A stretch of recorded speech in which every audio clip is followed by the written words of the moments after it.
প্রভাব ও ক্ষমতার দাপটে যখন অন্যায় সাধারণ মানুষের জীবনকে বিষিয়ে তোলে তখন নীরব সহ্য শক্তি কখনো কখনো হয়ে ওঠে সবচেয়ে বড় অস্ত্র। আজ আমরা দেখব এক চতুর প্রতিশোধ, এক ভেঙে পড়া পরিবারের ঘুরে দাঁড়ানোর গল্প এবং ভালোবাসার জয়ের কাহিনী। কিভাবে ক্ষমতার অহংকারে অন্ধ এক মেম্বার নিজের পাতা ফাঁদেই নিজে আটকা পড়ল, আরেকটি মেয়ে কিভাবে নিজের বুদ্ধিমত্তায় মেম্বারের অন্যায় সাম্রাজ্য ভেঙে তছনছ করে দিল। চলুন জানা যাক আজকের এই নাটকীয় কাহিনী। গ্রামের এক শান্ত বিকেলে হঠাৎ করেই নেমে আসে এক অনাকাঙ্ক্ষিত কালবৈশাখী ঝড়। স্থানীয় প্রভাবশালী ও চতুর মেম্বারের এক গভীর চক্রান্তের শিকার হয় পুতুলের বাবা, যিনি অতীতে সাধারণ চুরি করলেও এবার সম্পূর্ণ নির্দোষ ছিলেন। মেম্বার তার ব্যক্তিগত স্বার্থ হাসিল করতে এবং পুতুলের পরিবারকে সম্পূর্ণ অসহায় করে তুলতে একটি মিথ্যা ও সাজানো চুরির মামলা চাপিয়ে দেয় পুতুলের বাবারও। পুলিশ এসে যখন তাকে ধরে নিয়ে যায় তখন গ্রামের হাটে বাজারে সবার সামনে তিনি কান্নাকাটি করে আকুতি জানান। তিনি চিৎকার করে নিজের নির্দোষিতার কথা বলতে থাকেন, কিন্তু প্রভাবশালী মেম্বারের ভয়ে গ্রামের কোনো মানুষ তার পক্ষে এক কথাও বলতে সাহস পায় না। হাতকড়া পরা অবস্থায় জেলে নিয়ে যাওয়ার ঠিক আগ মুহূর্তে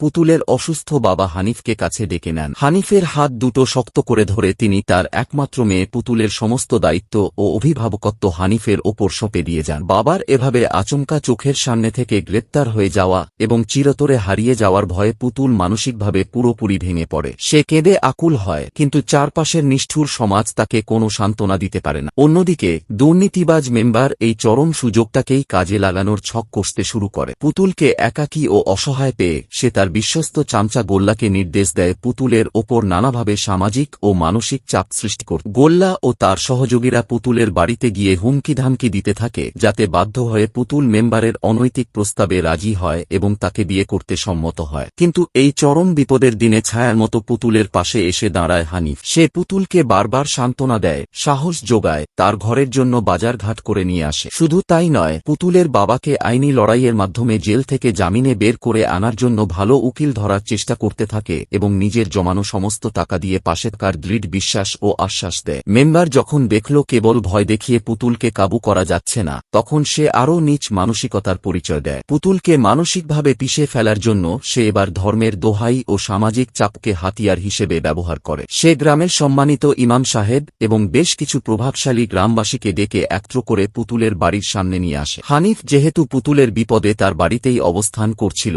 এবং তার দেখাশোনা করছিল, সেটিকে কেন্দ্র করে মেম্বার ও তার লোকজনেরা সমাজে নানা ধরনের কুৎসা রটাতে শুরু করে। তারা দাবি করে একজন যুবতী মেয়ে এবং একজন অনাত্মীয় যুবক একই বাড়িতে থাকা অত্যন্ত অনৈতিক ও সামাজিকভাবে গর্হিত কাজ। ইমাম সাহেব মেম্বারের এই কৌশলী ফাঁদে পা দিয়ে বসেন এবং হানিফকে বাধ্য করেন রাতের বেলা পুতুলের বাড়ি ছেড়ে মসজিদের বারান্দায় গিয়ে ঘুমাতে, যাতে সামাজিক সম্মান ও পুতুলের চরিত্র রক্ষা পায়। নিজের বাড়িতে দাঁড়িয়ে গ্রামের মানুষের মুখ থেকে এরকম মিথ্যা ও কুৎসিত কথা শুনে পুতুল প্রচণ্ড অপমানিত হয়। তার মনের ভেতরে জমে থাকা কষ্টগুলো মুহূর্তে আগ্নেয়গিরির মতো ক্ষোভে রূপান্তরিত হয়। সে স্পষ্টভাবে বুঝতে পারে মেম্বারের এই নীরব অত্যাচার কেবল সহ্য করে গেলে কখনোই তার হাত থেকে নিস্তার পাওয়া সম্ভব নয়। মেম্বারকে থামাতে হলে তার তৈরি করা ফাঁদেই তাকে ফেলতে হবে, অর্থাৎ সোজা কথায় কাঁটা দিয়েই কাঁটা তুলতে হবে। প্রতিশোধের চরম আগুন নিজের মনের গভীরে পুষে রেখে পুতুল এক কঠিন সিদ্ধান্ত নেয়। সে সোজা হেঁটে চলে যায় মেম্বারের বিশাল রাজপ্রাসাদ সমতুল্য বাড়ি। সেখানে গিয়ে মেম্বার, তার স্ত্রী ও পুরো পরিবারের সদস্যদের সামনে দাঁড়িয়ে পুতুল ঘোষণা দেয় যে সে মেম্বারকে বিয়ে করতে রাজি। কিন্তু এই সম্মতির পেছনে সে ঝুলিয়ে দেয় অত্যন্ত কঠিন ও অসম্ভব তিনটি শর্ত, যা শুনে সেখানে উপস্থিত সবাই স্তব্ধ হয়ে যায়। পুতুলের দেওয়া সেই কঠিন তিনটি শর্ত শোনার সাথে সাথেই মেম্বারের সুসংগঠিত সংসারে নেমে আসে এক মহাধ্বংসের পূর্বাভাস। শর্তগুলোর প্রথমটি ছিল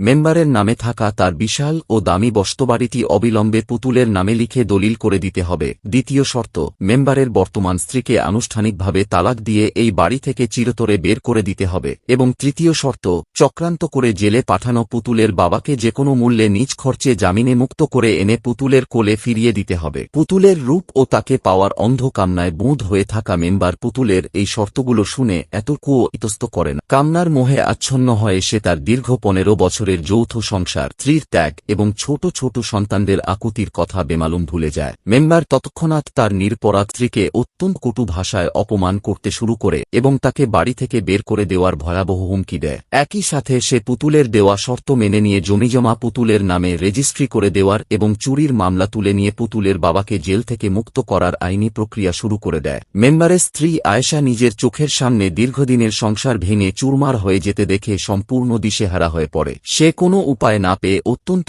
আকুল হয়ে পুতুলের পায়ে ধরে কান্নাকাটি করতে থাকে এবং অনুরোধ জানায় যেন পুতুল তার সন্তানদের মুখের দিকে তাকিয়ে এই সংসারটা ধ্বংস না করে। কিন্তু পুতুল নিজের ভেতরে থাকা তীব্র কষ্টের অনুভূতির প্রকাশ না ঘটিয়ে বাইরে কঠোর রূপ ধারণ করে থাকে, কারণ তার মূল লক্ষ্য ছিল মেম্বারকে সম্পূর্ণ নিঃস্ব ও ধ্বংস করা। মেম্বার তার বিবাহের পথ সুগম করার উদ্দেশ্যে এবং পুতুলের মন জয় করতে নিজের ক্ষমতার প্রভাব খাটিয়ে দ্রুত পুতুলের বাবাকে জেল থেকে জামিনে মুক্ত করে আন। সাজানো মামলা থেকে মুক্তি পেয়ে এবং দীর্ঘদিন পর বাড়ি ফিরে এসে পুতুলের বাবা চরম অনুশোচনায় ও কান্নায় ভেঙে পড়েন। তিনি অনুভব করেন তার অতীতের ভুলের কারণেই আজ তার মেয়েকে এত কষ্টের মুখোমুখি হতে হচ্ছে। তিনি প্রতিজ্ঞা করেন জীবনের বাকি দিনগুলোতে তিনি চুরির পথ পুরোপুরি ত্যাগ করবেন এবং দিনমজুরি করে হলেও হালাল উপায়ে কঠোর পরিশ্রম করে জীবন ধারণ করবেন। হানিফ তার শ্বশুর তুল্য এই প্রবীণ মানুষের বদলে যাওয়ার মানসিকতাকে সম্মান জানায় এবং তাকে সম্মানজনকভাবে বেঁচে থাকার সুযোগ করে দিতে নিজের জমানো টাকা দিয়ে একটি অটো রিকশা কিনে দেওয়ার দায়িত্ব নেয়, যাতে তিনি স্বাধীনভাবে নিজের উপার্জনে সংসার চালাতে পারেন। অন্যদিকে পুতুলের বাবা ফিরে আসতেই গ্রামে শুরু হয়ে যায় মেম্বারের সাথে পুতুলের বহু আকাঙ্ক্ষিত বিয়ের জাঁকজমকপূর্ণ।